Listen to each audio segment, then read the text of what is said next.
एक गोष्ट सांगून मी सुरुवात करेन. एक राजा असतो, तो शिकारीला जातो आणि कुठेतरी त्याला हरण दिसतो. तो दौडत दौडत दौडत त्याच्या मागे जातो घोड्यावरून आणि एक ठराविक ठिकाणी तो निबिड अरण्यात अशा येतो की त्याला समोरचं दृश्य बघून तो शिकार विसरून जातो. तिथे 2 शिपाई दिसतात, त्याला चांगले तलवार खांद्यावर घालून पहारा दिल्यासारखे गस्त करीत असतात. त्याला गंमत वाटते, इथे काय करताय त्या अरण्यामध्ये. तो थोडा वेळ बघतो, वाट बघतो आणि तो ते थोडा एक अर्धा तास चालतं त्यांचं. मग उठतात, बसतात, तंबाखू चोळतात, तंबाखूचा बार भरतात, परत उठतात, तलवारी खांद्यावर टाकून गस्त करायला लागतात. परत अर्धा पाऊण तास जातो. मग त्यांचा लंच अवर होतो. मग ते लंच अवर झाल्यानंतर शिदोरी काय भाजी भाकरी आणलेली असतात ते खातात, थोडी डुलकी घेतात, परत उठतात, परत तलवार करून चालू आहे. 4-5 तास जाते. राजाला कळत नाही की हे लोक करतायत काय. शेवटी 4-5 तास गेल्यानंतर राजा त्यांच्यासमोर जातो आणि म्हणतो, बाबांनो तुम्ही इथे करता काय. ते लगेच पहिला मुजरा करतात आणि म्हणतात, महाराजा मी इथे ड्युटी करतो आहे. तर म्हणून कसली ड्युटी आहे. म्हणजे माहिती नाही. गस्त करायची ही ड्युटी आहे. अरे पण कशाला. ते म्हणतात माहिती नाही आम्हाला. राजा हैराण होतो, म्हणतो तुम्हाला पगार वगैरे मिळतो का. महाराज मुजरा गेला ना तुमच्याकडून तर पगार मिळतो. आता राजा हैराण होतो, आपण पगार देतो यांना आणि हे का गस्त करतात आपल्याला माहीत नाही. हे पगार घेतात, गस्त करतात, त्यांना माहिती नाही. राजा हैराण होतो, मला कधीपासून पगार मिळतो रे, कधीपासून गस्त करताय. हे म्हणाला आमच्या आजोबापासून चालू आहे. आमचे आजोबा कष्ट करायचे, मग आमचा बाप करायचा, आता आम्ही करतो म्हणून वारसा हक्काने चालू आहे. राजा आणखीन हैराण होतो, 3 पिढ्या आणि कशाला त्याला माहीत नाही, कशाला आपल्याला माहीत नाही. राजा शिकार सोडतो, परत येतो आणि दरबार भरवतो. प्रधानाला माहीत नाही, कोतवालाला माहीत नाही, कोणालाच माहीत नाही अशाची मीड अरण्यात कुठेतरी 2 शिपाई पहारा करतात. प्रधानाला राजा विचारतो, आता करायचं काय. तो म्हणतो, आपण चौकशी समितीनं आयोग नेमू.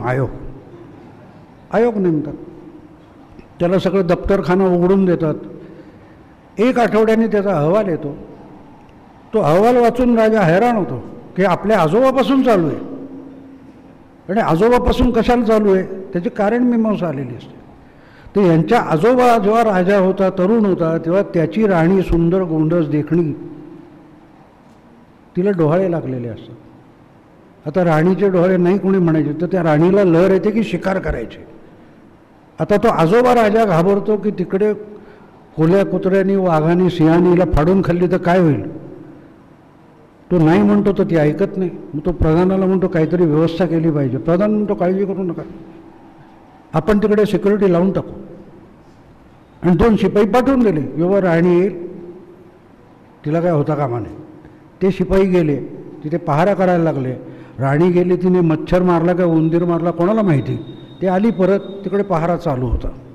हळूहळू राणीचे दिवस भरले. तिला गोंडस राजपुत्र झाला. हत्तीवरून साखर वाटली. राज्यात आनंदोत्सव झाला. तिकडे पहारा चालू होता. लक्षात ठेवा, पहारा बंद नाही झाला, सिक्युरिटी चालू होती. होता होता त्या सुंदर राजपुत्र तरुण झाला, वयात आला, त्याचं लग्न झालं, त्याच्या राणीला दिवस गेले, पहारा चालू होता. आता त्या राणीला राजपुत्र झाला, तोही मोठा होऊन राजा झाला. शिकारीला गेला तरी पहारा चालू होता. नातू राजा झाला. आजीला डोहाळे लागले म्हणून पहारा चालू होता, तो चालूच होता. नातू राजा झाला तरी पहारा चालू आहे आणि तेव्हा आयोग बसतो. ही एक गमतीशीर गोष्ट आहे. 70 वर्षात काय झालं, आता तो पणतू पण राजा व्हायला निघालाय. आणि मोठे मोठे विद्वान तो पणतू कसा बरोबर राज्य चालविल हे पण सांगतायत. पहारा चालू आहे, त्याला सरकार म्हणतात, त्याला कारभार म्हणतात.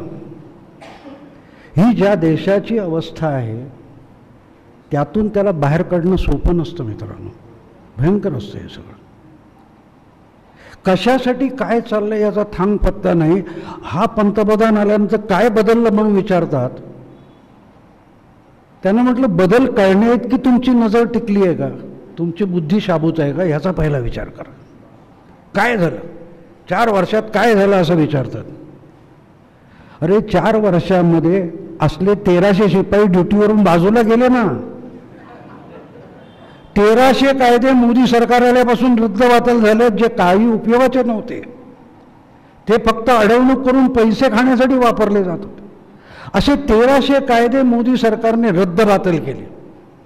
त्यातले काही काही कायदे किती विनोदी आहेत. गुजरातमध्ये मोदी मुख्यमंत्री असताना ते कच्छच्या रानात अगदी सीमेपर्यंत कुठच्या तरी कार्यक्रमाला गेले होते आणि मग त्या शाळेचं ध्वजवंदन वगैरे काय ते केलं. आणि गंमत म्हणून त्यांनी त्या शाळकरी मुलांना विचारलं की मी मुख्यमंत्री आहे, मी तुम्हाला काहीतरी देऊ इच्छितो, मुलांनो तुम्हाला काय पाहिजे सांगा. तर आधी मुलं गांगरलेली होती, कोण आहे काय कर. एका धाडसी मुलाने त्यातलं सांगितलं की आम्हाला गॅसचा फुगा पाहिजे. मोदी हैराण झाले, गॅसचा फुगा काय मागतात. मुलं मुख्यमंत्र्याकडे मागून मागून काय म्हणतात गॅसचा फुगा. त्यांनी त्या शाळेच्या मास्तरनं बोलून विचारलं हे काय म्हणून गॅसचा फुगा का मागतात. म्हणून गॅसच्या फुग्याला इथे बंदी आहे. मोदी आणखीन हैराण झाले. व त्यांनी तिथे ड्युटीवर असलेला जो डिस्ट्रिक्ट सुपरिटेंडंट ऑफ पोलीस होता त्याला बोलवलं आणि म्हणलं हे काय म्हणे मुलं म्हणतात गॅसचा फुगा इथे बंदी आहे. तो म्हणा हो बंदी आहे. आता मोदी आणखीन हैराण झाले, गॅसच्या फुग्याला का बंदी आहे. तो DSP म्हणाला माहीत नाही पण कायदा आहे त्यामुळे आम्ही ती कठोरपणे लागू करतो. मोदी आले मुख्यमंत्री म्हणून आणि त्यांनी पहिले मंत्रालयात बोलून चीफ सेक्रेटरीला बोलवून हे काय नाटक म्हणे मुलांना गॅसच्या फुगा देऊ शकत नाही आपण, काय प्रॉब्लेम. तो मला 2-4 दिवस मला तो शोधून काढावं लागेल. नातवाची गोष्ट तुम्हाला गंमत वाटली होती ना, नातवाची गोष्ट तुम्हाला गंमत वाटली, हसलात तुम्ही. हा नातू आहे. 2-3 दिवसाने चीफ सेक्रेटरीने सांगितलं की दुसरं महायुद्ध चालू असताना जे फुग्याने एकमेकाला हेरगिरीसाठी मेसेज पाठवले जायचे त्याच्यासाठी गॅसचा फुगा वापरायचा म्हणून तेव्हा घातलेली बंदी आज पण चालू आहे. किती वर्ष गेली, 70 वर्ष गेली. तो कायदा 70 वर्षात कोणाला बंद करावा असा वाटला नाही, चालू होतं. आणि पणतूपणाला तर त्याला पंतप्रधान करा म्हणतात. काय चाललंय सांगा, काय चाललंय. कारभार कसा चालतो, कशाला चालवायचा याचा थांग पत्ता नसलेले जेव्हा आपल्यावर राज्य करतात ते आपल्याला कळत नाही काय चाललंय. मग मध्ये फुले शाहू आंबेडकर आणले जातात, संविधान बचाव आणलं जातं. संविधान काय काय माहिती होणार. हे बोलणाऱ्यांना कोणालाही संविधान माहीत नसतं, त्यांना आंबेडकर पण माहीत नसतात. मित्रांनो, मी दलित पॅन्थरच्या स्थापनेतला एक कार्यकर्ता आहे. नामदेव ढसाळा माझा चांगला मित्र होता, राजा ढाले वगैरे. आम्ही त्यावेळेला जी दलित चळवळ उभी करायचा प्रयत्न केला त्यातला पहिला जाहीरनामा आहे जो जो गरीब तो तो दलित. मी त्यातला एक आहे. हे असे 1300 कायदे मोदींनी रद्द केले, ते कशालाही माहीत नव्हतं. इथे आता हा तर शिक्षणाचा हब आहे. मला सांगा 10वीत मुलं पास झाली, 12वीत पास झाली की त्यांना ॲडमिशन घ्यायची तर तिथे एवढ्या ह्याच्या झेरॉक्स करा आणि अटेस्ट करून आणा. बरोबर आहे. कशासाठी अटेस्ट करायचं. मग कोणतरी एक नोटरी नेमलेला असतो त्याच्या पोटापाण्याची व्यवस्था. तो काय करतो, तुम्ही आणता त्या झेरॉक्सवर ठप्पे मारलेले असतात, सही करतो, काढा 500 रुपये. हे अटेस्ट करण्याची गरज काढून टाकली मोदीने. हे झालं नाही, हे दिसत नाही लोकांना. मग दिसणार काय, दिसणार कसं.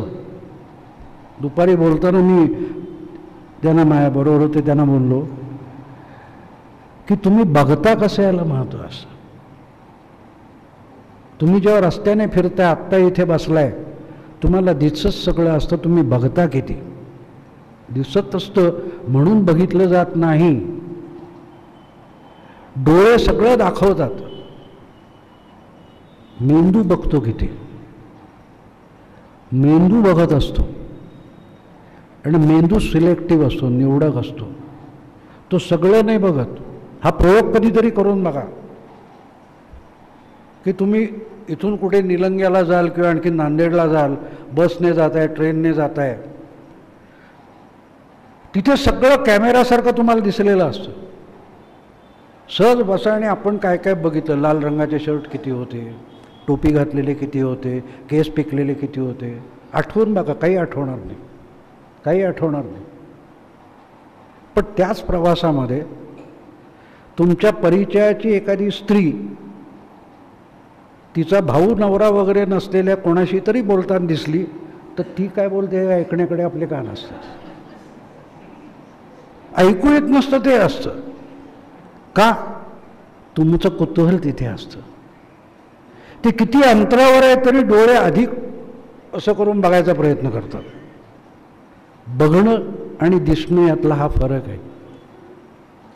अर्थात एवढं झाल्यानंतर सुद्धा मेंदू सगळं बघतो असं नाही, बघतो ते त्याला समजतं असं नसतं. प्रतिमा या खूप मोठं काम करतात. एक छान कार्यक्रम मी त्या डिस्कवरी चॅनेलवर बघितला की त्याने असे समोर तुमच्यासारखे असे कोणी आपले आलेत, या गावातले आलेत असं नाही, त्यांनी मिलिटरीचा एक जनरल, एक न्यायाधीश, एक प्राध्यापक, शास्त्रज्ञ अशी 5 प्रख्यात माणसं समोर बसवली होती आणि त्यांच्यासमोर स्क्रीनवर 4 पुरुषांचे फोटो दाखवले आणि त्या प्रत्येकाखाली एक एक नंबर होता आणि त्यांना कागद दिलेला होता. या 4 फोटो पुरुषांचे बघता यातला तुम्हाला प्रभावी करणारा चेहरा किती नंबरचा आहे तेवढा फक्त नोंद करा. मग त्या त्यांच्याकडून चिठ्ठ्या घेतल्या आणि मग तसेच त्यांनी त्या स्क्रीनवर 4 महिलांचे फोटो दाखवले. म्हणाले आता तुम्हाला यातलं कोण इम्प्रेस करतं तेही एका कागदावर लिहून परत द्या. मग ते गोळा केल्यानंतर त्या माणसाने सांगितलं, जो तिथे प्रात्यक्षिक दाखवत होता, तो म्हणाला तुमच्यापैकी प्रत्येकाला खात्री आहे की यातून तुम्ही निवडलेली निवड तुमचीच आहे. तर ते लगेच बुद्धिमान विचारवंत असतात त्यांना असं विचारायला आवडत नाही. पण त्यांना प्रश्न विचारला आणि ते लोक डिस्टर्ब झाले की तुम्ही काय, आम्ही काय अलतू फालतू लोक आहोत का, तुम्ही आम्हाला असा प्रश्न कसा विचारता, आम्हाला काय बुद्धी नाही का. तरी त्याने परत विचारलं, खात्रीपूर्वक सांगा तुम्ही केलेली जी निवड आहे तुम्हाला प्रभावित करणाऱ्या समोरच्या चेहरा आणि व्यक्तिमत्वाची, ती तुमची निवड आहे की मी तुमच्या माथी मारते. ते म्हणाले काय हा प्रश्नच गैरलागू आहे, म्हणे आम्ही सामान्य माणसं नाही आहोत. मग तो म्हणाला आता बघा तुमच्या चिठ्ठ्या माझ्याकडे आहेत आणि यातला हा अमुक अमुक चेहरा आहे पुरुषांचा, यातला हा एक पुरुष सोडून तुम्ही उरलेल्या 3 पैकी निवड केलेली आहे. असू दे, पण तुम्ही एक पुरुष मात्र नक्की निवडलेला नाही 4 पैकी. आता तुम्हाला यातली गंमत दाखवतो. आणि त्यांनी त्यातली गंमत दाखवली. त्यातला जो न निवडलेला पुरुष होता तो त्याचा ओरिजिनल फोटो होता त्या माणसाचा आणि उरलेले जे 3 फोटो होते ते एकाच व्यक्तीचे केशभूषा वगैरे वगैरे बदलून मांडलेले होते. त्यांनी त्या 3 पैकी एक निवडला होता पण ज्याचा ओरिजिनल होता तो निवडला नव्हता. आणि मग तो म्हणाला की मी तुमच्यासमोर पेश अशा रीतीने केलं की ह्यातलं काहीतरी आवडलं, त्यातलं काहीतरी आवडलं आणि मग त्यातलं कॉमन म्हणून तुम्ही त्या 3 पैकीच एक निवडलात, पण तो एकच माणूस आहे आणि ज्याचा ओरिजिनल आहे तो तुम्ही निवडला नाहीत. आणि तेच तुम्हाला स्त्रियांच्या फोटोबद्दल दिसेल की ज्या स्त्रीचा ओरिजिनल फोटो आहे तो तुम्ही निवडला नाही. मग तुम्ही असं का केलं तर मी तुमच्यावर 3 फोटो एकाच माणसाचे वेगवेगळ्या पद्धतीने मारा करून तुमची निवड मी ठरवली की तुम्ही या 3 पैकीच एक निवडावं. याला आपण बघितल्यानंतर सुद्धा जी गफलत होते ती यातून तुम्हाला कळेल आणि आपल्या जगण्यात तुम्हाला हे सातत्याने दिसेल की आपण किती सहजगत्या कशाच्या तरी आहारी जातो. टी व्हीवरची जाहिरात तुम्ही बघता, आपल्या घरातच आता जाहिराती आलेल्या आहेत टी व्हीच्या. तो एक माणूस येतो, तो असा पॅन्टला पट्टे असलेला, तो असा असा करत बच्चा लोक हट जाओ म्हणतो आणि त्याच्या त्या टेम्पोमध्ये मोठा टी व्ही आणलेला असतो आणि मग तो घेऊन येतो आणि मग ती सगळी पोरं वरात येते घरात, तो टी व्ही लावतो अमुक तमुक आणि मग तो दुसरा एकदम म्हणतो अरे इसमें HD नहीं है, फिर तो हे डब्बा आहे. मग ती पोरं नाचायला लागतात, अंकल का टी व्ही डब्बा.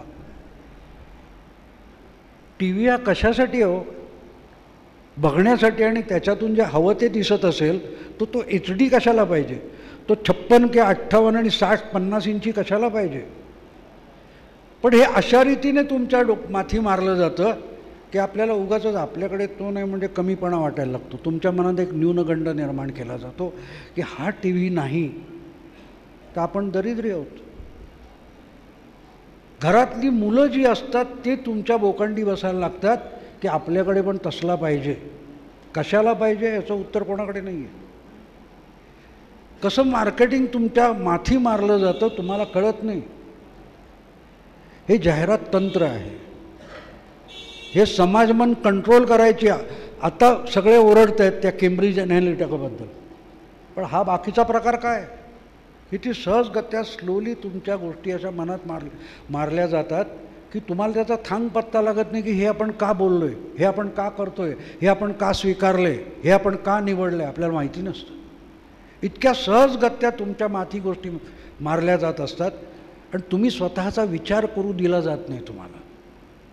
मी अमेरिकेत असताना 99 साली गेलो होतो आणि तिथे माझा जो मित्र होता त्याने मला त्या शिकागोच्या परिसरात बऱ्याच ठिकाणी फिरवलं. दर शनिवार रविवार तुम्हाला घेऊन जायचं इकडे तिकडे. हळूहळू माझ्या लक्षात आलं, म्हटलं राजा तू कशाला आणतो इकडे रोज?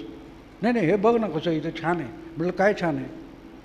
म्हटलं काल गेल्या वेळेला गेलो तिथे पण त्या बोटी घेऊनच ते फिरत होते ना, इथे पण बोटी घेऊन फिरत आहेत. नाही पण तो बीच वेगळा होता, हा बीच वेगळा आहे. म्हणजे काय म्हटलं, तिथे षटकोनी फिरत होते इथे चौकोनी फिरत आहेत. बाकी तसेच उघडे आणि काय ते अर्धवट कपड्यातले आहेत.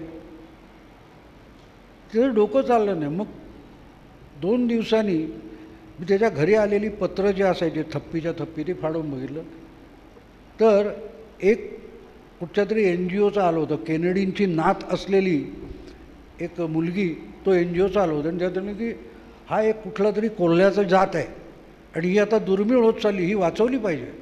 सो यू पे $100. बरं ठीक आहे. पुढे तो काय म्हणतो, म्हणजे त्यांनी उत्तराने सगळे तयार केले. आपण टिकमार्क करायचा. No I don't want to save this अमुक काय बोल. ओके देन सेव्ह धिस काय आणखीन दुसरं काहीतरी, त्याच्यासाठी $25 द्या. नाही तर मग काहीच नाही तर म्हणून अमुक कुठची माशी आहे ती वाचवायला $10 द्या. आणि मला काही चॉईस आहे की नाही, मला हे वाचवायचं आहे का? जाहिराती आपण बघतो किंवा 10,000 ताबडतोब वाचवा म्हणजे 25,000 खर्च करा. ते 35,000 ही किंमत त्यांनीच ठरवली. आता तो 25ला देणार आहे तोच ठरवतो. किती सहजगत्या आपण 10,000 वाचवायला जाऊन 25,000 खर्च करतो. आपला माइंडसेट कसा मॅन्युप्युलेट केला जातो, आपल्या नकळत केला जातो. मला गंमत वाटते याची. म्हणजे तो मोबाईल म्हणजे 25 वर्ष मागे गेलो, 1990मध्ये गेलो तर ह्या खेड्यापाड्यापर्यंत कुठेही फोन नव्हते. मग लोक काय मेली होती का? आज प्रत्येकाच्या म्हणजे मुंबईत त्या रेल्वेच्या प्लॅटफॉर्मवर बघितलं तर 25 माणसं असतात आणि त्यातली 22 फोनवरच बोलत असतात, समोरशी बोलतच नसतात. आणि आपण ऐकतो काय की ह्या सगळ्या संशोधन आणि उपकरणांनी जग जवळ आणलं, माणसं दूर गेली. त्याचं काय?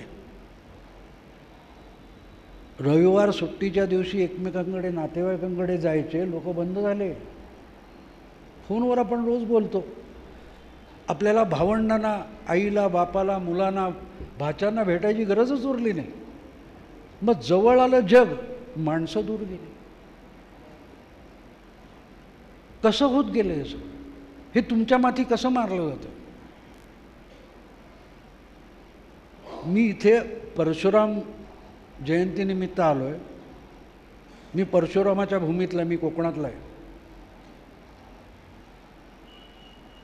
आज सगळ्यात पहिला ब्राह्मण असा असतो की मी जात मानत नाही सांगणारा पहिला ब्राह्मण असतो. मी त्याला कशाला ब्राह्मण असायची लाज वाटते मला कळत नाही. नाही नाही म्हणजे मी तसं जातीचा अभिमान वगैरे काय पाळत नाही, आमच्यात तसं नसतं. हे कशाला बोलतात मला कळत नाही अजून. का तुला, तू ज्या जातीत जन्माला आला त्याची लाज का वाटावी? तर तो टीव्हीची जी लाज वाटते तीच इथे आहे. गेल्या 40-50 वर्षामध्ये तुमच्या माथी जे मारलेलं आहे त्याने तुम्हाला पहिला न्यूनगंड तुमच्यात निर्माण केला आहे की आपण ब्राह्मण आहोत. ते उघडपणे का सांगायचं?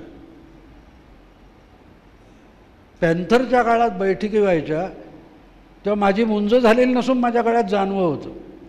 त्याचं कारण फक्त नामदेव ढसाळला माहिती होतं. कारण मी मराठात होतो आणि माझी ती लॉकरची चावी 3दा हरवली, त्याचे बनवायला पैसे पडतात म्हणून चावीसाठी मी जानवं घातलं होतं. पण राजा ढालेला ते खुपायचं. तो दरवेळेला साला तू ब्राह्मण आहेस असं बोलायचं.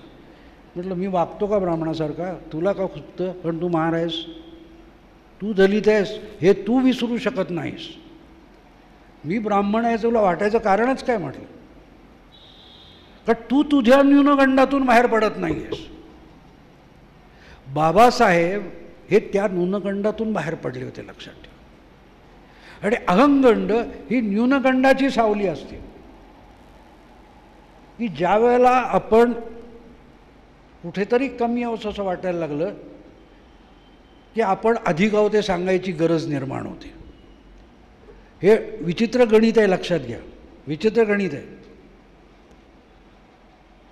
हे. मगाशी त्यांनी फुले शाहू आंबेडकर, मी त्या चळवळीतून सगळ्या आलेला आहे, सगळ्या चळवळीतून, पर नक्षलवादी गटात पण काही काळ होतो.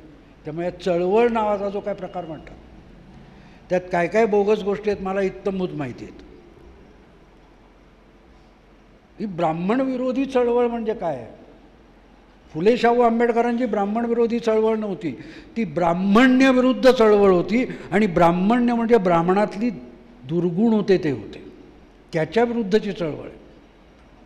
परवा आमच्या साहित्य संमेलनाचे अध्यक्ष मोठे तावातावाने बोलले की राजा चुकलास हे म्हणायची हिंमत पाहिजे, फुले शाहू आंबेडकरांकडे ती होती असं बोलले ना. यांना फुले शाहू आंबेडकर कळलेत. शाहू महाराज तर स्वतःच राजा होते, ते कोणाला राजा चुकलास म्हणणार? म्हणजे यांनी शाहू वाचलाय? यांनी शाहू वाचलाय का? वाचला असं तर राजा चुकलास असं शाहू फुले आंबेडकर म्हणाले नसते.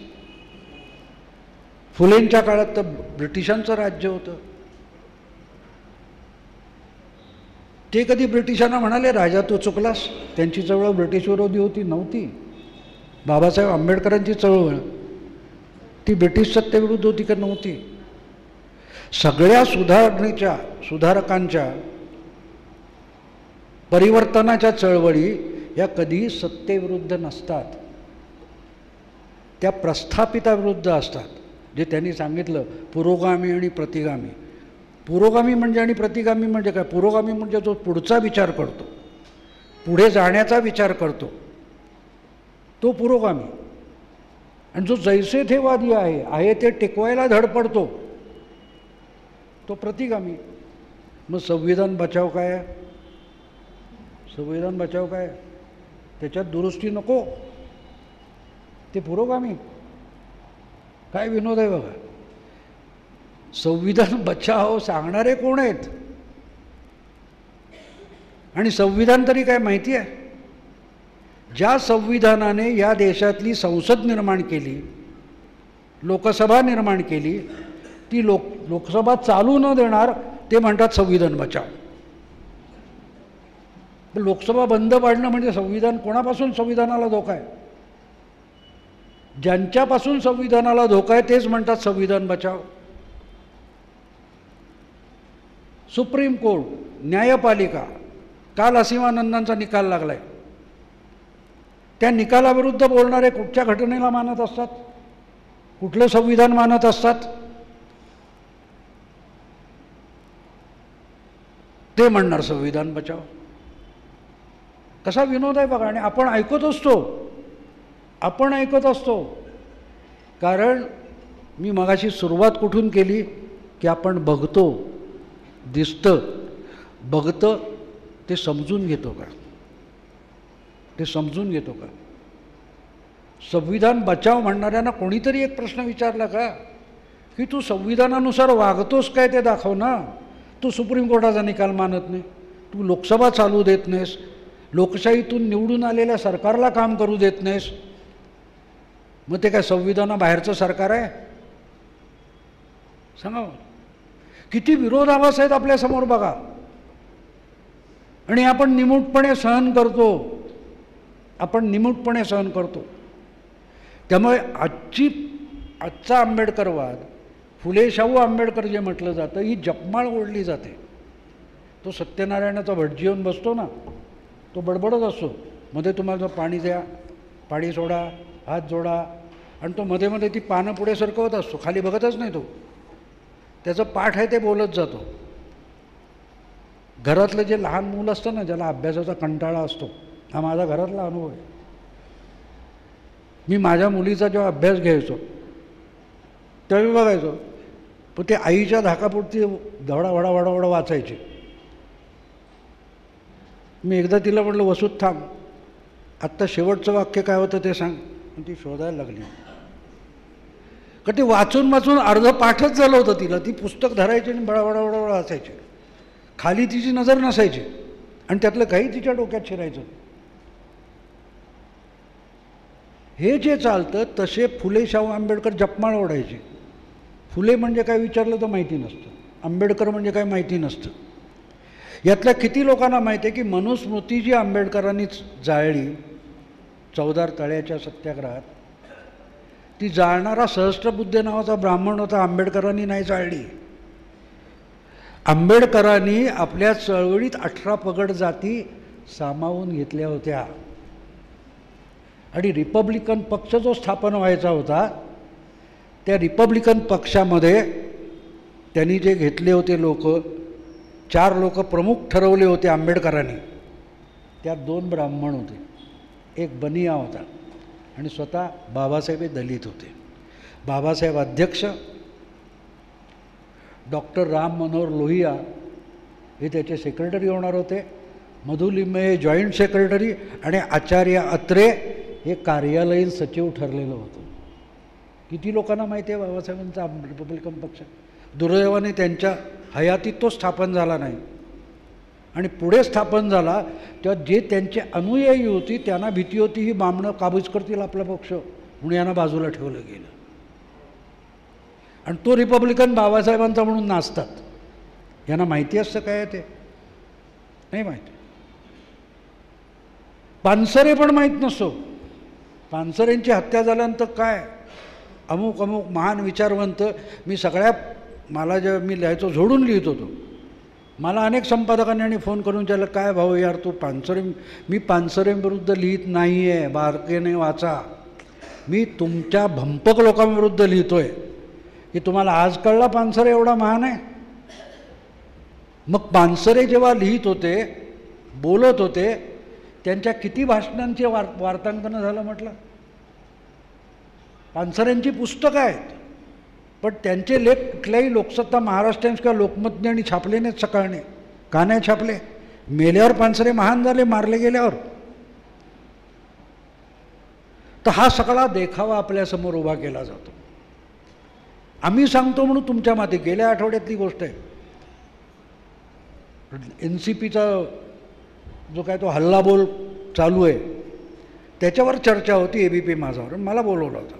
तटकरे होते, BJPचे महाजन होते, आणखीन एक पत्रकार भोसले म्हणून होते, आणि त्यांच्यावर झोड झाली. तुमचा कोणी दखलच घेतली नाही. किसान मोर्चाची केवढी दखल घेतली बघा, तुमच्याकडे कोणी बघतच नाही, असं तो प्रसन्न जोशी बोलला. आणि माझा टर्न आल्यावर म्हटलं कोणी बघितलं नाही. म्हटलं बघायचे ते बघतात, तुम्ही बघितलं नाही. किसान मोर्चाचे पाय फुटले का, त्यांच्या पायात चप्पल आहे का, ते कुठलं धान्य आणून शिजवत आहेत, हे कौतुकं तुम्ही सांगितली. पण म्हटलं NCPच्या हल्लाबोलचं तुम्हीच रिपोर्टिंग करणार नाही आणि मग म्हणणार यांची कोणी दखल घेतली नाही. कशी गल्लत असते बघा. ते हे ऐकून तटकरे ते NCPचे अध्यक्ष खुश झाले. त्यांनी माझे त्या चॅनेलवरच आभार मानले. त्यांनी तिथेच सांगितलं की बाकी कोणी आमच्याकडे लक्ष दिलं नाही चालेल, भाऊंना आमचं खरं वाटतंय तेवढंच आम्ही खुश आहोत. ही आजच्या चॅनेलची आणि वर्तमानपत्रांची अवस्था आहे. ही यांची अवस्था आहे. पण तुम्हीच दाखवणार नाही आणि परत ते पुढे काय म्हणतात, सरकारने तुमची दखल घेतली नाही. म्हटलं आंदोलन किंवा एखादी चळवळ असतं त्याला काय म्हटलं, स्पर्धेत भाग घेतल्यासाठी सर्टिफिकेट आणि ट्रॉफी वाटतात का? सरकारने कशाला दखल घेतली पाहिजे यांची? ते आंदोलन करतात त्यांचं, ते त्यांची पक्षबांधणी चालू आहे. म्हणजे यांना कळत पण नाही आपण काय बोलतोय आणि ते ठासून बोलत असतात. असाच एका कार्यक्रमामध्ये ते ललित मोदीवरून TVवर, म्हणून मी त्यानंतर मी TVवर जायचा बंद झालो. म्हणजे मला मेंदूला झिणझिणे आले, बेअक्कल लोक काय काय बोलत आहेत. तो ललित मोदी कसा फरारी आहे, फरारी आहे. अरे म्हटलं कोणी सांगितलं तो फरारी आहे? मुंबईचा कमिशनर राकेश मारिया सांगतो की तो फरारी नाही आहे. तुम्ही फरारी कुठून शब्द काढला? तो त्यातला एक कोणतरी होता, वानखेडे नावाचा एक पत्रकार होता, तो म्हणतो भाऊ 4 वॉरंट आहेत त्याच्यावर. म्हटलं कुठल्या कोर्टाचे आहेत? मुंबईच्या किल्ला कोर्टाचे आहेत की दिल्लीच्या 30,000 पटियाला कोर्टाचे? कुठल्या? नाही नाही आहेत म्हणाल. अरे आहेत म्हणजे कुठचे? तू सांग ना कोर्ट. म्हटलं ज्याच्यावर वॉरंट नाही तो फरारी कसा होईल? गंमत बघा, माझ्या बाजूलाच त्या स्टुडिओमध्ये मुंबई विद्यापीठाचे माजी व्हाईस चान्सलर बसले होते, जे नियोजन मंडळाचे सदस्य होते आणि नंतर खासदार होते, भालचंद्र मुणगेकर. तो आरेतोरेतला मित्र आहे चळवळीच्या काळातला. त्या ब्रेकमध्ये त्याला म्हटलं तुला तरी अक्कल आहे की नाही? तू व्हाईस चान्सलर होतास, लॉ कॉलेज पण तुझ्या अंडर आलीत ना. म्हटलं ललित मोदीची केस फेमाची आहे, फेराची नाही आहे. फेमाची केस सिव्हिलमध्ये असते, सिव्हिलमध्ये वॉरंट निघत नाहीत, फेरामध्ये निघतात. हायला हो म्हणाला, लक्षातच आलं नाही. म्हटलं मगापासून चराट काय लावलं आहे तुम्ही? म्हणून मी तिथे एक नंतर कार्यक्रमात एक विधान केलं की मुणगेकर फार विद्वान आहेत आणि विद्वान आयुष्यात एकच चूक करतो, तो कधी चुकतच नाही. आणि त्यामुळे दुरुस्त करायचं नसतंच, चुकत राहायचं. कारण चुकलो हे मान्य केलं की त्याला असं वाटतं की आपण SSCला नापास झालो, म्हणून तो चूक कबूल नाही करणार. चालू राहतं मूर्खपणा, पुढला पुढला पुढला. तसं ही जपमाळ होऊन बसलेली आहे की तेच घोटवून बोलत राहायचं. फुले शाहू आंबेडकरांच्या महाराष्ट्रात ते चालणार नाही. मी एकदा असाच जाहीर कार्यक्रमात बोललो होतो की शाहू फुले आंबेडकरांचा महाराष्ट्र कधी झाला? 1980पर्यंत तर आम्ही फुले शाहू आंबेडकरांचा महाराष्ट्र ही भाषा कधी ऐकली नव्हती. अचानक तो कसा काय झाला? होता तो पूर्वीपासून असायला पाहिजे होता. तर मग जपमाळ ओढायची, कारण प्रतीकं लागतात. लक्षात ठेवा, समाज जो असतो त्या समाजाला प्रतीकं लागतात. तुमच्यावर प्रतीकं खूप परिणाम करत असतात. एखादी गोष्ट झुंडीचं एक मानसशास्त्र असतं, मॉब मेंटॅलिटी. त्या मॉब मेंटॅलिटीमध्ये तुम्हाला प्रतीकं द्यायला लागतात. आणि झुंड जी असते ती विचार नाही करत, तिला प्रतीक लागतं. अमुक एक प्रतीक आहे, मग अफिसा हे एक प्रतीक बनवायचं, असिफा, उन्नाव हे एक प्रतीक बनवायचं. तो मोदींना एक मुस्लिम माणूस टोपी देतो, मोदी ती नको म्हणतात, एक प्रतीक बनवायचं. ही प्रतीकं काम करतात. ही जनावरं जी असतात, तुम्ही सर्कशीतली बघता, ती सर्कशीतलं तो वाघ, सिंह, हत्ती ते त्या रिंग मास्टरसमोर का असतात? तर जेव्हा त्यांचं ट्रेनिंग चालू असतं तेव्हा त्याच्या हातातला चाबूक असतो, त्याला इलेक्ट्रिक वायर जोडलेली असते आणि तो चाबूक मारला की त्याला शॉक बसतो. तो एकदा तो शॉक बसतो हे कळायला लागलं की हळूहळू चाबूक आहे, चाबूक बसला म्हणजेच शॉक लागला, शॉक लागायची गरज राहत नाही. इतकं सहजगत्या होऊन जातं. हा मनाचा खेळ असतो. तुम्हाला ही प्रतीकं दाखवली की तुम्ही प्रतीकांच्या आहारी जाता. तेव्हा बाबासाहेब, फुले, शाहू महाराज ही प्रतीकं बनवली गेली, प्रतीकं बनवली गेली. आणि मग अशी गंमत होते. हे सगळं माझ्या डोक्यात कुठून आलं सांगतो. मी कुठच्याही राज्यशास्त्र शिकलेलं नाही प्राध्यापकांकडून. मी पत्रकारिता पण कॉलेजमध्ये जाऊन शिकलो नाही. मला सुप्रिया सोळेंचा एका लेखावर फोन आला होता. ते त्यांना हेडिंगच खटकलं होतं आणि ते खटकण्यासारखंच होतं. आपण दाखवायचे दात म्हणतो, माझ्या लेखाचं हेडिंग होतं दाखवायचे सोळे. तर त्यांचा फोन आला होता. तर त्यांच्याशी मी चांगला जवळजवळ 25 मिनटं फोनवर बोललो. तर त्यांना मी असा बेधडक प्रश्न विचारला की तुम्ही ते सोनिया गांधी विरोधी पक्षांच्या बैठका बोलवतात, त्यात म्हटलं केक खाता की फरसाण खाता? ते मला हा काय प्रश्न झाला? म्हटलं कारण दुसरं काही केल्याचं कळत नाही ना. तुम्हाला असं कसं म्हटलं 3 बैठका झाल्या, तुमचा राष्ट्रपती पदाचा उमेदवार शेवटी मोदींनी ठरवला, असं कसं म्हणे? म्हटलं तो दलित उमेदवार पाहिजे, कोणी ठरवलं? मोदींनी ठरवलं ना. त्याच्या आधी तुम्ही गोपाळ गांधी बोलत होता आणि जेव्हा ह्यांनी कोविंद ठरवला तेव्हा तुम्हाला सुशील कुमार आणि मीरा कुमार सुचले. त्याच्या आधी गोपाळ गांधी होता. बरं तोही नंतरची गोष्ट. तुम्ही म्हटलं 3 बैठका घेऊन सगळ्या विरोधी पक्षांचा एक उमेदवार हे पण जाहीर करू शकला नाहीत. म्हणून विचारलं की फरसाण खाता की केक खाता, कारण बाकी काय चर्चाच होत नसणार, कारण त्यातून काही निर्णय होत नाही. नाही, आम्ही बसलो होतो. म्हटलं तोच तो प्रॉब्लेम आहे. तुम्ही कायम बसायचं ठरवता आणि बसून ठरवता पुढच्या वेळेला कधी बसायचं, उठून उभं राहायचं ठरवतच नाही. आता तुम्ही उभं राहणार नसाल तर मोदी हरणार कसे? म्हटलं मोदी उभे आहेत हो, तुम्ही उभे राहत नाही. आणि म्हटलं एक गोष्ट लक्षात ठेवा, तुमचे वडील तर म्हटलं क्रिकेटचे BCCIचे अध्यक्ष, आंतरराष्ट्रीय क्रिकेटचे अध्यक्ष झाले, म्हणून क्रिकेटमधली तुम्हाला टर्मिनॉलॉजी सांगतो की क्रिकेटचा सामना असो की 2020 असो, तो कॉमेंट्री बॉक्समध्ये बसून नाही जिंकता येत, त्याच्यासाठी मैदानात जावं लागतं. काँग्रेसचा जो पराभव आहे तो तिथे झालेला आहे.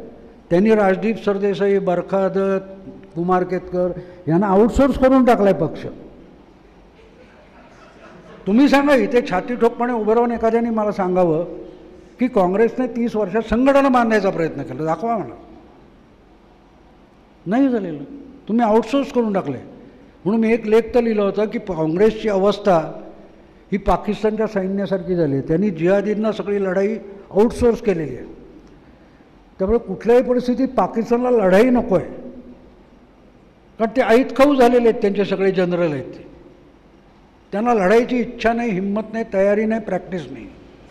पण त्यांच्या सुदैवाने आपलं सैन्य आता हल्ली व्यवस्थित डे टू डे प्रात्यक्षिकं चालू असतात. ती काँग्रेसची अवस्था झाली. आणि हे मला जेव्हा म्हणतात की हा मोदी भक्त आहे, मी आजच एक फेसबुकवर पोस्ट टाकली आहे मुद्दाम, ही घाटामध्ये अपघाती वळण असं ज्यांनी लिहिलं आहे त्याला मोदी भक्त म्हणणाऱ्यांचा प्रवास सुखाचा हो. कारण माझे लेख जर तुम्ही बारकाईने वाचलेत तर त्याच्यात मी मोदींना कसं हरवता येईल हे सांगतो. आता तुम्ही त्याची तयारी करणार नसाल तर मी काय करू? मी काय करू?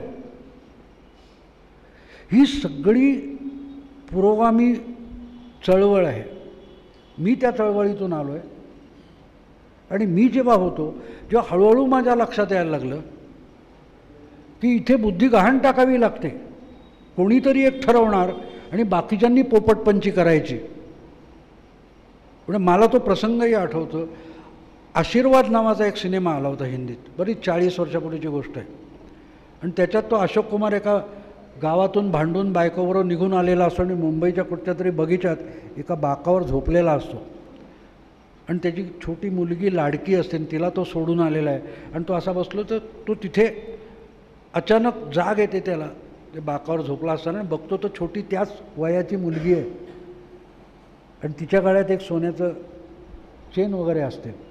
तर ती मुलगी त्याला बघून हसते, तोही तिच्याशी असतो. तो तिच्याला नाव काय, तिने माझा आज वाढदिवस आहे, मला बाबांनी ही चेन दिली आहे. तो तिला जवळ घेऊन हे करतो. तर बाल्कनीतून त्या मुलीचा बाप बघत असतो. त्याला वाटतं हा कोणतरी भणंग आपल्या मुलीला पळवून नेईल वगैरे करून तो येतो आणि त्याला मारतात ते तिथे 4 लोक. तर बाहेर त्या गार्डनच्या असा एक भैया चणेबिणे विकणारा किंवा कोणतरी बसला आहे आणि जास्त्याने जाणारा एक माणूस सहज विचारतो, क्या हुआ? तो म्हणतो, क्या मालूम, कुछ तो गडबड आहे, उसको पीट रहे. तो जाणारा माणूस जे बोलतो ना तो पुरोगामी आहे. तो जाणारा माणूस हे विचारतो आणि कळल्यावर म्हणतो, ये सरकार नाही चलने वाली, असं म्हणून तो निघून जातो. हे जेव्हा त्या 72-73 साली बघितलं तेव्हा माझ्या अक्कल आली की हे काही खरं नाही. आणि आमची तेव्हाची घोषणा असायची, ये निकम्मी सरकार आहे, ये सरकार बदलणी आहे, ही घोषणा. पुढे काय, तू येणार आहेस का? तू चालवणार आहेस का? नाही. मला सांगा, इथे तुम्ही बसलाय, तुम्ही ग्रामीण भागातले आहात. मी आज आलो आणि सांगितलं कुठं तरी, हो तुमची मुलगी आमच्या घरात द्या. तुम्ही मला म्हणाल ना मुलगा दाखव, नाही मुलगा सवडी नाही हो, त्याची काय काळजी करता तुम्ही? असं चालेल का? इकडे एक मोदी नावाचा नवरा उभा आहे, त्याला मुलगी द्यायची नसेल तर दुसरा दाखवावा लागेल ना. तो कधी दाखवणार? तो कधी दाखवणार? त्याच्याशिवाय रोज आम्ही लग्नाची तयारी केली आहे, बस्ता बांधायला बसलो आहे, सगळं बसलो आहे. नवरा कुठे आहे तो बघू, सवडी नाही हो, त्याची काय घाई आहे. 4 वर्ष गेली. अशा रीतीने जी चालते तिला पुरोगामी चळवळ म्हणतात.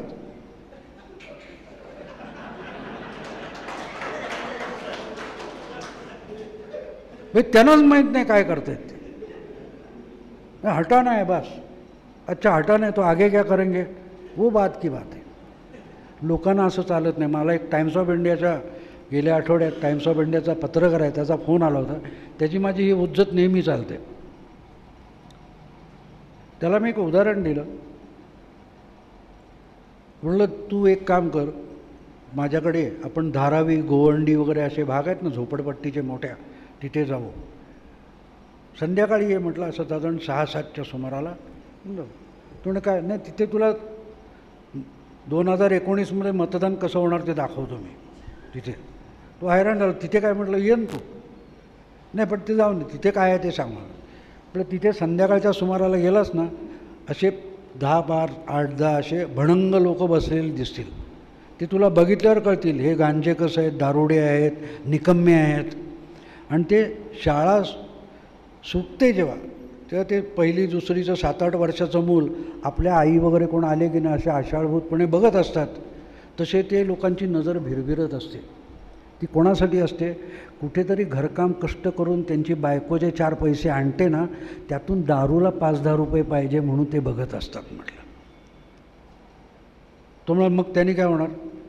म्हटलं ती जी बाई आहे ना, तिला त्या नवऱ्याचा काही उपयोग नसतो, काहीही उपयोग नसतो. ती कष्ट करून संसार चालवते. हा दारू पिऊन येऊन तिला शिव्या घालतो, वेळ आली तर ती त्याच्या डोक्यात दगड पण घालते, पण त्या नवऱ्याला घराबाहेर काढत नाही. त्या नवऱ्याला ती घराबाहेर काढत नाही. म्हटलं आता तू महान विचारवंत आहेस, स्त्री स्वातंत्र्यवादी आहेस, जा आणि त्या बाईला पटव की हा निकम्मा नवरा काय उपायाचा, हाकून लाव त्याला. हाकलते का बघ. का नाही हाकलत म्हटलं ती. कारण तिचं लॉजिक सोपं असतं. हा दाखवायला, टिळा लावायला नवरा हा नसेल तर 4 गुंड घरात घुसून बलात्कार करतील. म्हटलं तिची जी अगतिकता आहे ना, त्या अगतिकतेला भारतीय मतदार म्हणतात.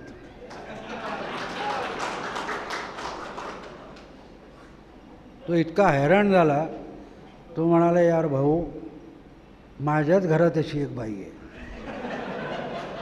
तुला तिची गोष्ट कुठून कळली. म्हटलं ही गोष्ट नाही, मी हे बघतो त्याच्यावरून ठरवलेलं. नाही नाही म्हणून माझ्या घरात अशी बाई आहे आणि तू सांगितलं असतो अख्खा संवाद झालेला आहे. म्हटलं काय सांगतोस. म्हणून हो. म्हणजे ती बाई तमिळ आहे, तिला धड हिंदी येत नाही. ती बाई तमिळ आहे, तिच्या पहिल्या नवऱ्याने तिला सोडलेली आहे आणि दुसरा नवरा कानडी आहे, त्याची पहिली बायको आहे. म्हणजे तिच्याशी हेच सगळा माझा संवाद झाला. ती म्हणाली असं नाही करून चालेल, 4 गुंड घरात घुसतील, आम्ही दोघी नवऱ्याला सांभाळतो. मोदी हा नवरा असतो या देशाचा. हे ज्यांना कळत नाही त्यांना मोदी बदलता येणार नाही. मोदी बदलता येणार नाही. तितका नेभळट नवरा पुढची आधीची 10 वर्ष चालवून घेतला आपण. तो का चालला सांगाल मला. तो का चालला. 2008च्या नोव्हेंबरमध्ये मुंबईत कसाबटोळी आली. 250 माणसं गोळ्या घालून मारली. 800-900 माणसं आयुष्यातून उठणे इतकी जायबंदी झाली. किती महान कार्य केलं होतं काँग्रेसने, की त्यानंतर 6 महिन्यात त्याच मुंबई आणि ठाण्याने 10 पैकी 9 खासदार काँग्रेसचे निवडून दिले. का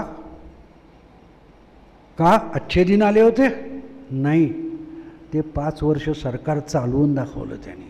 ही अगतिकता असते. ही अगतिकता असते. त्या निवडून आल्यापासून मोदींचं पहिलं टार्गेट 5 वर्ष मी सरकार चालवीन हे आहे. काँग्रेस वगळता निवडणूक टू निवडणूक या देशात दुसरा पंतप्रधान झालेला नाही. ना मोरारजी, ना वाजपेयी, ना चरणसिंग, ना VP सिंग, ना देवेगौडा. दाखवा मला 5 वर्ष सरकार चालवणारा पंतप्रधान आहे का. हा देश चालवणारा कोणतरी लागतो. ही ज्या देशाच्या नागरिकांची अगतिकता आहे त्यांना तुम्ही सांगणार पंतप्रधान नंतर ठरवू, आत्ता मतं द्या, मुलगी देऊन टाका. कोण देईल.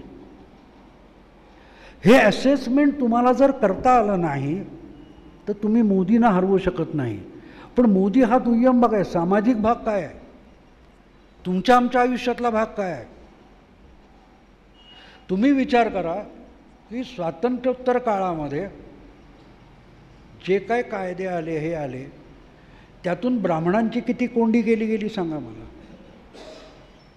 किती कोंडी केली गेली. पुरोगामित्व या नावाखाली ब्राह्मणांना बहिष्कृत करण्यात आले. ब्राह्मणी शिवी बनवण्यात आली. त्यातून आज हा सोहळा तुम्ही लातूरसारख्या आडगावात भरवत आहे.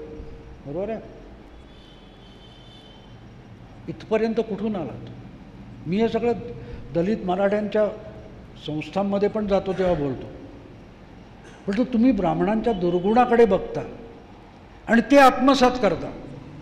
पण ब्राह्मणांचे चांगले गुण आहेत ते का टाळता? म्हटलं आंबेडकरांनी ब्राह्मणांचे चांगले गुण घेतले, दुर्गुण टाळले. मग मी जेव्हा विचार करतो तेव्हा माझ्या लक्षात येतं ह्या लोकांच्या मनात ब्राह्मण द्वेष नाही आहे. हे कल्पना काढून टाका. दे डोंट हेट ब्राह्मण्स, ते वॉन्ट टू बी ए ब्राह्मण.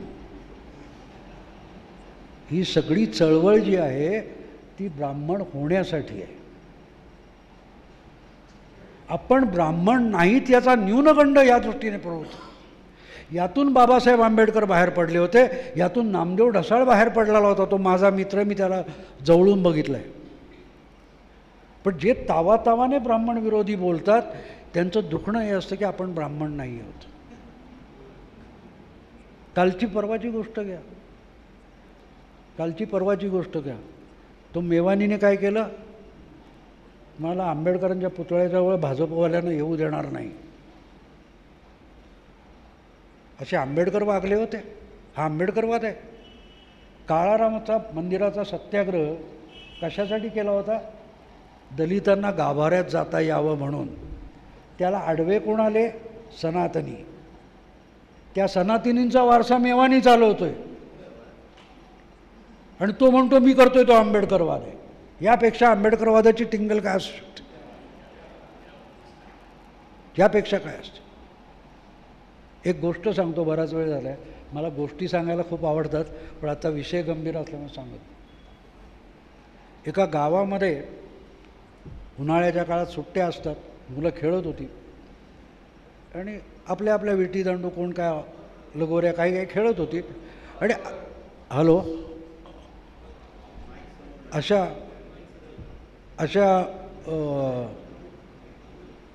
काय झालं? नाही येत आहे ऐकू ना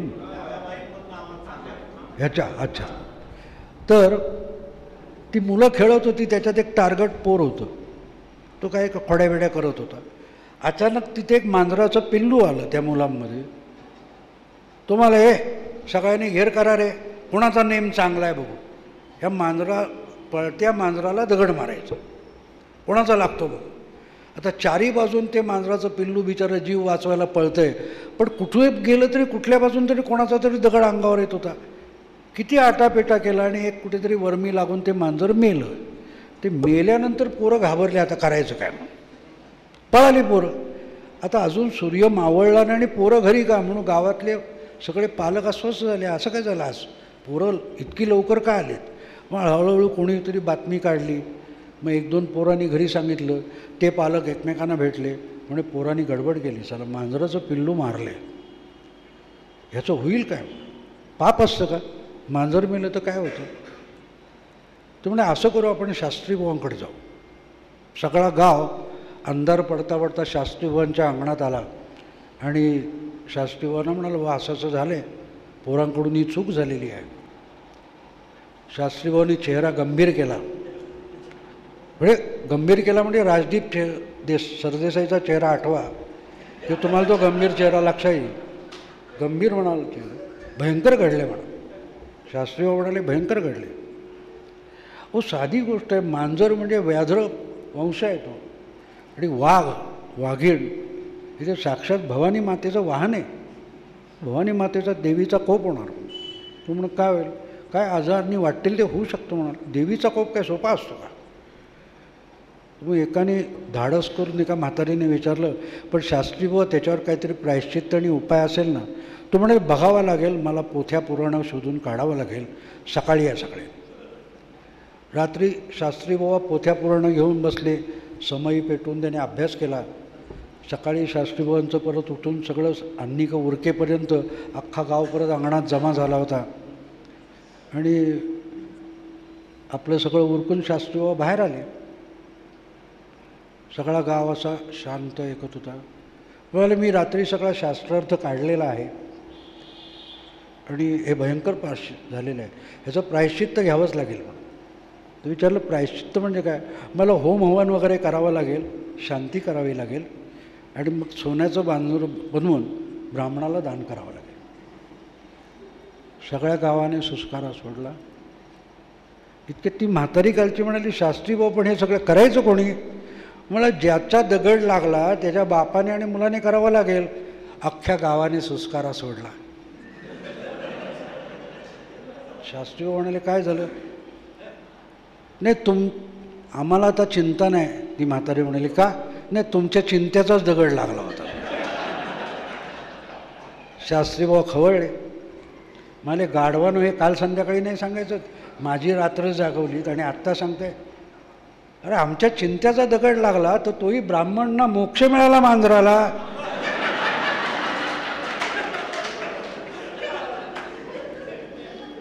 ते एन्काउंटर UPAच्या काळात झाला तर पाप असतो, NDAच्या काळात झालं की प्रायश्चित्त घ्यावं.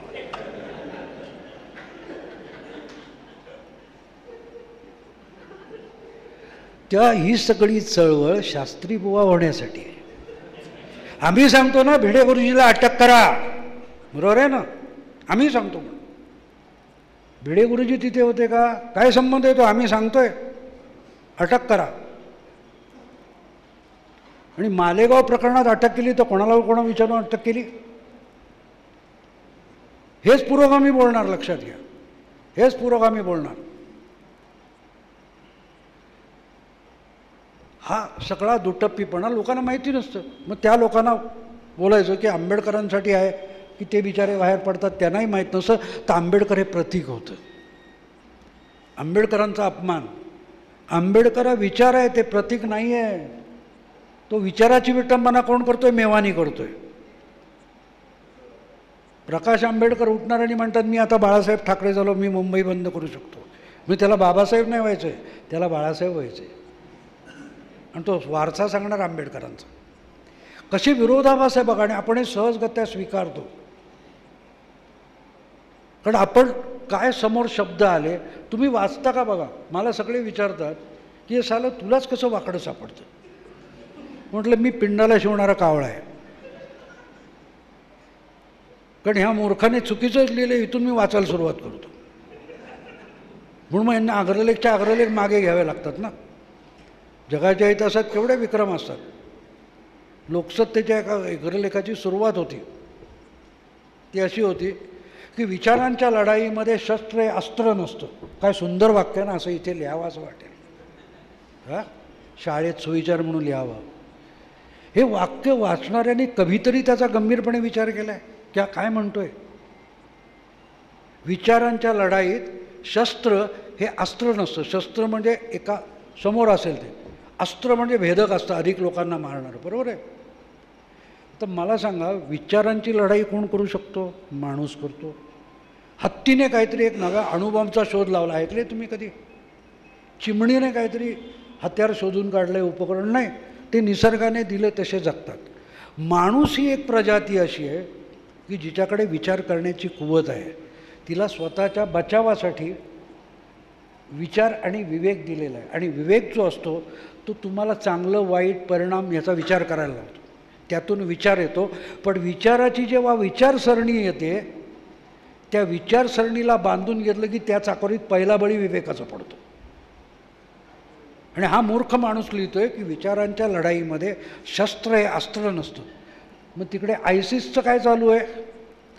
आयसिसवर तो असद बॉम्ब टाकतो. आयसिसवाले असदवर बॉम्ब टाकतात, रशियावाले तिकडे बॉम्ब टाकतात, तुर्कस्तान इकडे बॉम्ब टाकतात. ती कसली लढाई आहे? विचारांची आहे. तुमचे माझे विचार पटत नाहीत, त्यातून लढाई होते. आणि त्यासाठी विचारातून निर्माण झालेलं शस्त्र हे अधिकाधिक भेदक करून अस्त्र बनवलं जातं. 2 हत्ती आहे त्यांनी लढतात, त्याच्यात शस्त्र पण नसतं आणि अस्त्र पण नसतं. 2 सिंह, 2 रेडे एकमेकाशी अस्त्राने आणि शस्त्राने लढत नाहीत.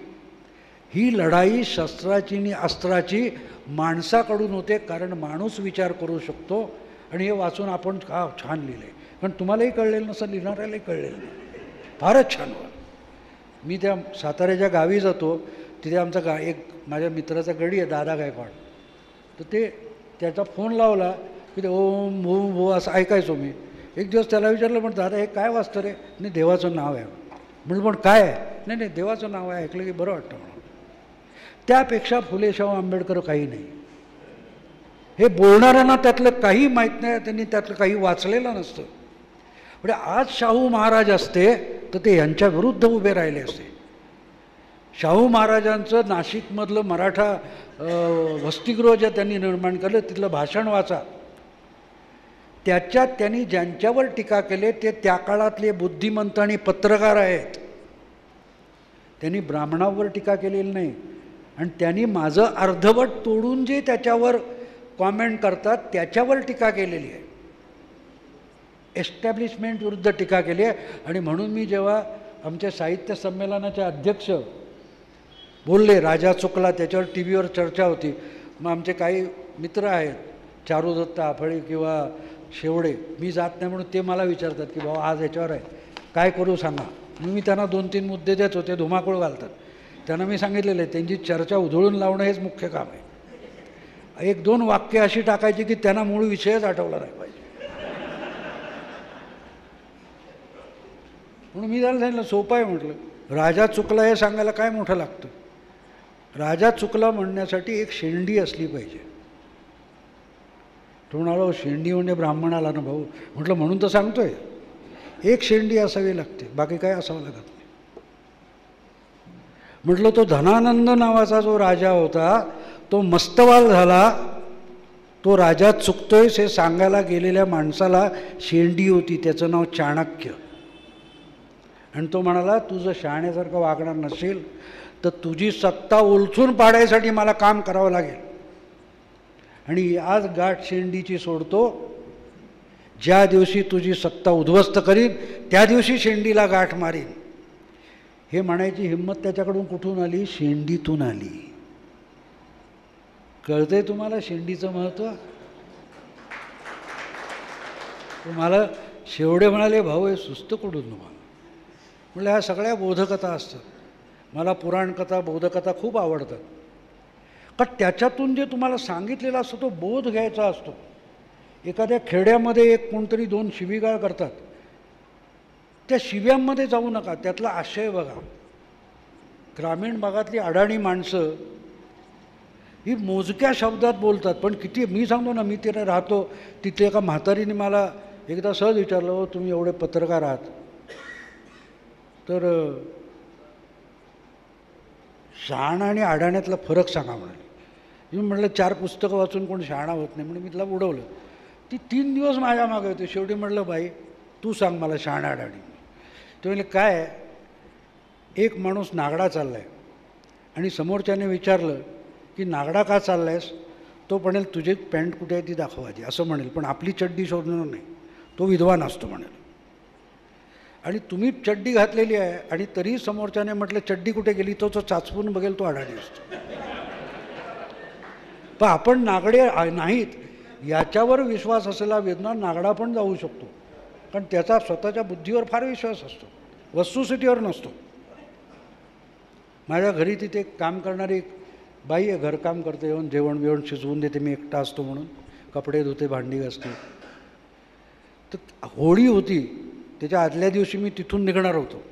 ते मला सगळं येता जाताना तिची गंमत करतो, फिरकी घेत असतो.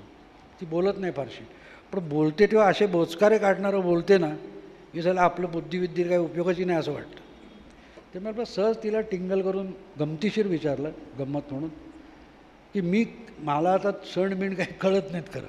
मला वाटलं त्याच दिवशी होळी आहे आणि मी लवकर जाणार तर आपल्याला संध्याकाळी पुरणपोळी वगैरे शेजारून कुठून मिळणार नाही. हे दुःख होतं माझं. आणि मला पोळीची आमटी फार आवडते. पोळी हॉटेलात मिळते पण कटाची आमटी मिळत नाही, ती मला फार आवडते. म्हणून मी आपलं तिला टोचणारं बोललो की काय होळी आहे, आज पोळी बिळी केली की नाही. ती वळली अशी माझ्याकडे आणि म्हणाली होळी उद्या आहे. बस झालं. मग ती कचरा काढत होती, ती कोपऱ्यापर्यंत गेली आणि म्हणाली तुम्ही एवढे शिकलेले, एवढे लिहिता आणि साधे सण कधी असतात माहीत नाही, लोक वाचतात कशाला हो तुमचं. बस पुढे काही नाही. एका मिनटात अब्रू काढली हो माझी. पण तिच्यावर मी चिडलो नाही. तिच्या म्हणण्यात एक अर्थ आहे. ती मला काय सांगत होती हे 2-3 दिवसांनी माझ्या डोक्यात आलं की ती सांगत होती या देशातले 99% लोक ज्याला नॉलेज म्हणतात, ज्ञान म्हणतात, त्याच्यात तर तू पुरता अडाणी आहेस. सण कधी असतात ते त्या 99% लोकांना माहिती असतात ज्यांना तुम्ही अडाणी समजता. आणि गंमत अशी असते की तो अडाणी कसा विचार करतो हे ज्यांना माहिती नाही ते त्याच्या मतांचे हिशोब मांडतात. ते त्यांच्या मतांचे हिशोब मांडतात. आणि मग तुम्ही जेव्हा विचार करायला लागता तेव्हा तुमच्या हळूहळू तुम्ही विचार करायचे बंद करता. तुम्ही नकळत कोणाच्या तरी विचार स्वीकारलेले असतात. मला अनेक जण म्हणतील मी बेधडक असं कसं बोलतो, ब्राह्मण असल्याची लाज नाही. मी कालच परवा पोस्ट टाकली होती ही लाज वाटायचा आता कंटाळा आला. मी निर्लज्ज आहे. उठसूट प्रत्येक गोष्टीत मला लाज वाटायचं काहीच कारण नाही. कोणतरी शेण खाईल मी का लाजू हो. म्हटलं आयसिसने शेकडो मुलींवर बलात्कार केले, जावेद अख्तरला लाज वाटली, शाहरुख खानला लाज वाटली मुस्लिम असण्याची, तर मला हिंदू म्हणून का लाज वाटावी. कोणीतरी गेलं त्याला पकडा, फाशी द्या, काम संपलं. मी नाही लाजणार. हे माझ्यात न्यूनगंड निर्माण करायचा असतो. ब्राह्मण म्हटल्यावर आपल्याला ब्राह्मणपणा लपवायचा असतो.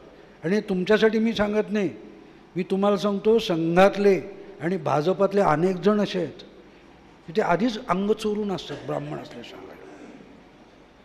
मी एकदा त्या चॅनेलवर तो आमचा मुंबईचा आमदार आहे भातखळकर, ते तिथे आम्ही प्रताप आसबे, प्रसन्ना आणि आम्ही बोलत होतो. त्याला सांगितलं काय बोलता भाऊ असं. तो प्रसन्न म्हणून म्हटलं हा भातखळकर ब्राह्मण आहे त्याच्याशी विचार. तो म्हणाला हो खरं आहे भाऊ सांगतात ते. म्हटलं हे अंग आधी चोरून बसलेले आहेत. म्हटलं आहे तो आहे ब्राह्मण, काय गुन्हा आहे. मी त्या आईबापांच्या पोटी जन्म घेतला असेल तर तो माझा गुन्हा आहे का. नो. आणि मग जर तुम्ही जातीवर बोलला तर तुम्ही जातीयवादी आहेत, मी नाही. हे ठामपणे बोलता आलं पाहिजे. लक्षात ठेवा बोलता आलं पाहिजे. कारण जिहादची कन्सेप्ट तुम्हाला माहिती नाही आहे. ब्रिगेडियर मलिक नावाच्या निवृत्त पाकिस्तानी सेनाधिकाऱ्याने आधुनिक जिहादचं हे मांडलेलं आहे आणि त्याच्यात एक परिच्छेद आहे, तो वाचनीय आहे. मी ब्लॉगवर माझ्या अनेकदा तो टाकतो मुद्दाम, की तो म्हणतो शस्त्रांनी जिहाद लढता येत नाही आणि शस्त्राने जिहाद जिंकता पण येत नाही. जिहादी लढाई अशी आहे की आपल्या धर्मनिष्ठा, आपली अस्मिता अधिकाधिक घट्ट करणे आणि आपल्या शत्रूची धर्मनिष्ठा आणि अस्मिता ढासळून टाकणे, याच्यावर ही लढाई जिंकता येते. तेव्हा तुम्ही ब्राह्मण असण्याची जर लाज वाटली तर तुम्ही लढूसुद्धा शकणार नाही. कारण लढताना काहीतरी डिफेंड करावं लागतं. कशाच्या तरी संरक्षणाला उतरता तुम्ही तर तुम्ही लढू शकता. त्या कसाबला माहिती नव्हतं. तुम्ही कसाबकडे एका दृष्टीने बघता पण तुम्ही ओंबळेकडे कुठच्या दृष्टीने बघता. कसाब आणि ओंबळेत फरक काय लक्षात घ्या. हातात बंदुका असलेले लपून छपून नेम धरत होते. तुकाराम ओंबळेच्या हातात बंदूक आणि पिस्तूल नव्हतं, लाठी होती. पण त्या क्षणी त्याला वाटलं की या देशाचे अब्रू माझ्यावर अवलंबून आहे. त्यांनी जाऊन त्या कसाबला मिठी मारली, सगळ्या पोटात गोळ्या घेतल्या.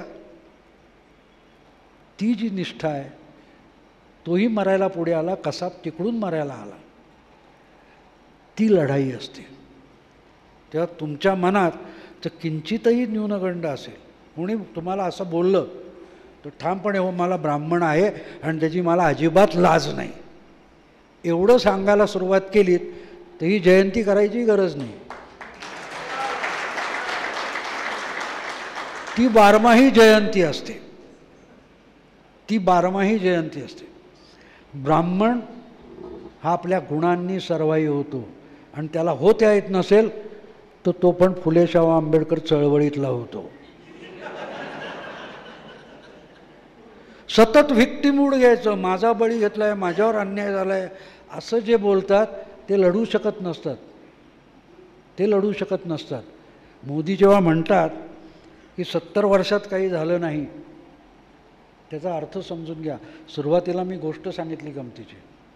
70 वर्षात प्रगती किती झाली आणि काँग्रेसने केली हे सांगणार आहेत. त्यांना एकच प्रश्न विचारायचा, जर तुम्ही 70 वर्षात प्रगती केली होती तर मग उरलेल्या जाती आम्हाला मागास जाहीर करा, मागास जाहीर करा का म्हणतात? उरलेल्या जाती ज्या प्रगत मानल्या गेल्या 50 वर्षापूर्वी, 60 वर्षापूर्वी, ती प्रत्येक जात उठते आणि म्हणते आम्हाला मागास जाहीर करा. हे प्रगतीचं लक्षण आहे? हे कसं काय प्रगतीचं लक्षण? जर 70 वर्षात प्रगती झाली असती आणि उलटं टोक मोदी आहे. सगळे पक्ष म्हणतात आम्ही भीक घालतो, आम्ही भीक घालतो, सगळे वाडगा घेऊन धावत सुटलेले आहेत. मोदी उलटा आहे, तो काहीच फुकट द्यायला तयार नाही. उलट तो म्हणाला की तुमची कुवत आहे तर गॅसची सबसिडी सोडा. 1,60,00,000 कुटुंबांनी सबसिडी सोडली, त्यांना त्याने अभिमानी बोलवलं. भिकाऱ्यांपासून स्वतःला प्रगत घोषित करायला लावलं. तो मोदी आहे. तेव्हा आपल्याला हे बोलता आलं पाहिजे. एक लक्षात ठेवा, जर तुम्हाला आईवरूनच शिविका असते हो, अगदी वेश्येचा मुलगा असला तरी त्याला त्याची आई पवित्र असते, म्हणून शिवी बापावरून नसते, आईवरून असते. अभिमानाची जी गोष्ट आहे, तुमचा अभिमान खच्ची करून टाकला की तुम्ही लढायला उभेच राहू शकत नाही. तर हे पहिलं सोडून द्या. मी असा असलो तरी ब्राह्मण म्हणून मी जात पाळत नाही का? जात पाळत नाही म्हणजे का, पण अभिमान आहे मला. मी कुठली जात पाळतो? माझी मुंज झालेली नाही, काय नाही. पण मला जर समोरून कोण ब्राह्मण म्हणून टोचून बोलणार असेल तर मी ब्राह्मण आहे आणि ठामपणे ब्राह्मण आहे, सगळ्या गुणा दुर्गुणांसकट, कशाची लाज नाही. हे ठामपणे बोलता आलं पाहिजे. जे चुकले ते चुकले, मी मान्य करतो, चूक मान्य करतो. पण त्यानंतर गेल्या 70 वर्षात ब्राह्मणांनी ज्या संस्था उभ्या केल्या, मी हा फरक मुद्दाम समजावतो इतर जातींना.